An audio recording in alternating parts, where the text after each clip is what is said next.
A question that I often get is, how do I know I can trust somebody? Or better off, how do I find people who I can trust? Somebody in a relationship dynamic, whether it's an intimate relationship, a friendship, whatever it may be, right? Any type of shit. How do I find people that I can genuinely trust? And I say, you must first become somebody who is trustworthy. Now, y'all think to yourself, oh, that means not lying. Well, I'm not really lying like that. Well, I'm not really being untrustworthy, right? I'm faithful, I'm this. But the type of trust I'm talking about is a deep rooted trust. This is being in integrity with yourself, in true integrity.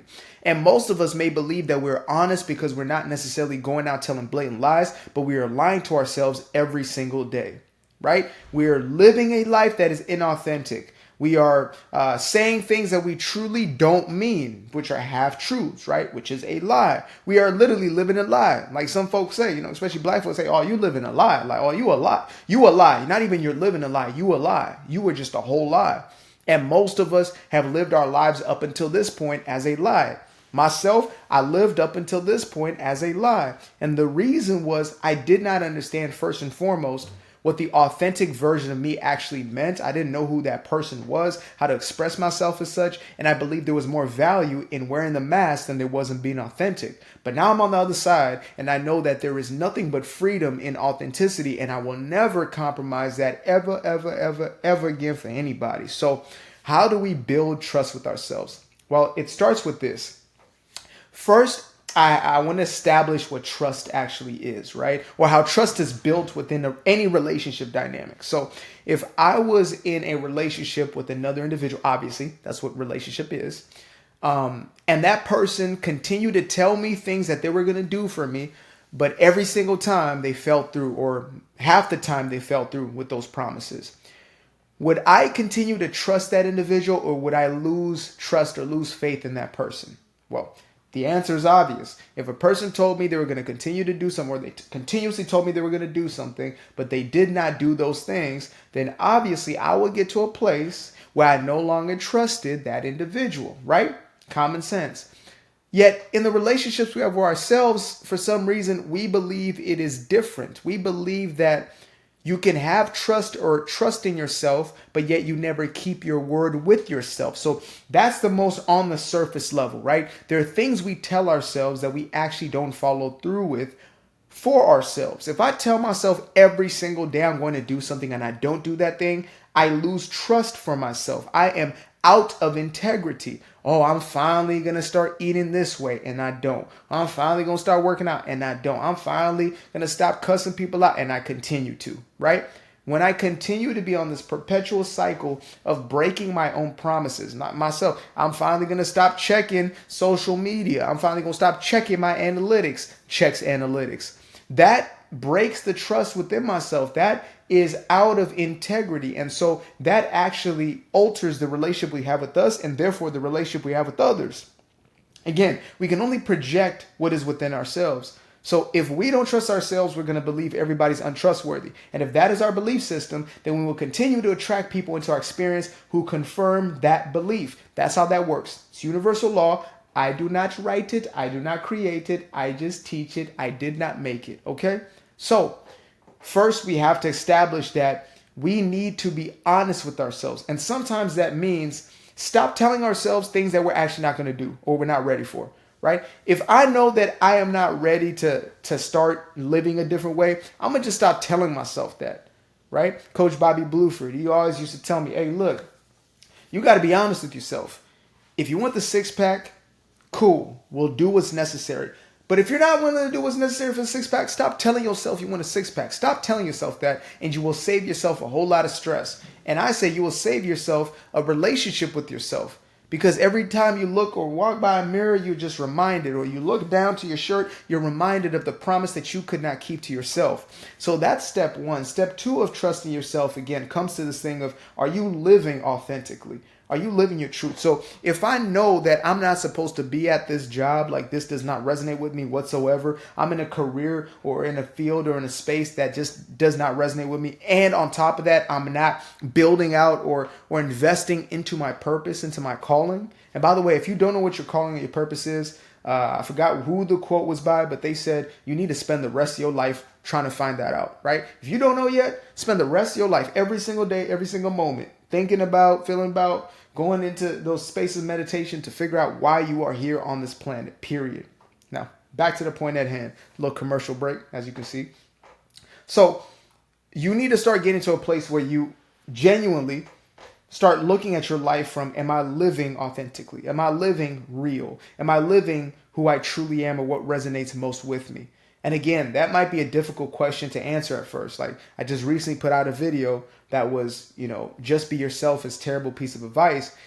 If you do not know who you already are, if you've not tapped in with yourself, if you've not taken off the mask and actually gotten to inspect who you are. Some people don't even know what kind of music they actually like outside of their friends or the people around them. Like, I remember when I was in high school, I would kick it with some chick, and when she was with her friends, she would listen to all this rap music, etc. But when she went to the crib, she was listening to country, she was listening to bohemian type music, and I said, what? Like, this is dope music, but why are you not? Oh, okay, because you need to create the image for your friends because you believe that's the way you're going to get your acceptance and belonging. Okay, enough said. Go ahead, do you.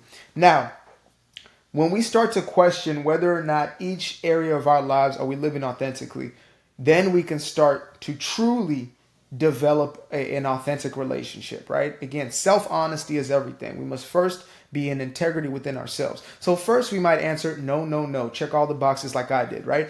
Relationship, not authentic at all. I got myself into this because it was a place of familiarity, a place of comfort, a place I could hide behind, as a place I could just be that person that I am not truly. I could walk on eggshells, live that type of way. So relationship, check. Okay. Work. Ooh, I'm working this corporate job. I'm doing marketing, etc. I really don't want to be doing this. I actually want to be writing the books. Boom. Actually, let me get that repositioned. I want to be writing the books, doing me guilt-free, first published book, and I want to be putting out the content. I want to be teaching and coaching and speaking on stages and impacting the world in this way. But I'm not doing that. I'm hiding behind the camera. I'm hiding behind the content. I'm hiding behind the brands. Okay, check. Lying to myself. Okay, in my fitness, while I say I want to put on muscle, right? But am I living like it? Am I eating the necessary amount of protein? And am I cutting out the sugars and the carbohydrates, which some people might think you need those? No, you don't. That's a lie. We run off of ketones most efficiently and fats most efficiently. It's another conversation for another time. But am I really integrity in that place? No, I'm not. So I got 3 boxes that I've checked. No, no, no. That is a beautiful place to be because I'm actually honest with myself in that. Now I know without a shadow of a doubt that I'm not being honest, and then I can start asking the next series of questions. Why am I not being honest in those places? Why am I not living truly or living the truth that I believe or am exclaiming or speaking out into the universe that I want for myself, right? I'm declaring that I want this body, declaring that I want this life, but I'm living in complete opposition. Why is that so? And the answers are going to be different for all of us. But at the very, very core, we'll realize that either we feel we don't deserve it. We feel that, again, if it's not possible for us, that means we feel we do not deserve it because somebody else out there is doing it. You just feel not you. So it's a worthiness issue, right? It's an inadequacy issue. And those are the things we then have to start dealing with. And once we deal with those, it's going to be an easy process into being in integrity with yourself. Right? As opposed to just piling things on top of each other that you're going to quote unquote do and then not doing those things. Start to check yourself for why you are doing those things, what they're bringing you, what sense of security you believe you're getting from them, right? Which means there is a sense of insecurity within yourself. And once you can answer that honestly, things will start to transform for you. Your life will start to change. The birds will start singing outside your window. The butterflies will start flying in and flying around your head. All kinds of stuff will start happening, right? All because you made that decision, conscious decision for yourself. So we have to get ourselves back to a place of trust in order for us to live a life that feels trustworthy, right? In order for us to truly trust life, and we have to in order to genuinely have a beautiful, wonderful, fulfilling experience in this life. If you don't trust the universe, you don't trust source, you don't trust the creator, it's going to be very hard for you to move about this life in a productive fashion. I promise you that, because you will feel unsafe. If you don't feel you can trust life, you will literally feel unsafe. And I know it's difficult sometimes to accept that life is safe and life is benevolent and not maleficent. I just learned that word about 3 days ago. Maleficent. I'll be using it very regularly until I don't. It means evil or, against you, basically. Life is not against you. Life is not evil. Life is not looking to trick you or play you. Life is a beautiful experience. You've just been programmed to believe otherwise. And that's what has set you on this course that you now call your life and the things that have happened to you, etc. So I want you just to get to a place where you can truly start just at least developing trust with yourself, right? This is one of the exercises I go through in most of my works, and in my course that I have linked in the description below, we talk about it deeply and we build the skills around it necessary. In my book, Doing Me Guilt Free, my first published book, Guilt Free plug, we talk about how to really live a life authenticity, doing you guilt free. Why do we live the way we do? Because we feel a sense of guilt, right? We people please because we don't want to feel guilty for doing otherwise. I got to do everything else everybody else wants me to do. Otherwise, I'm a terrible person, or whatever your story may be, whatever your story of choice may be. But I appreciate you guys for tapping in as always. And as I say, I'm playing. That's not even my outro. My outro is usually namaste, namaste go. But for today, I'm going to say, start building trust with yourself. Peace.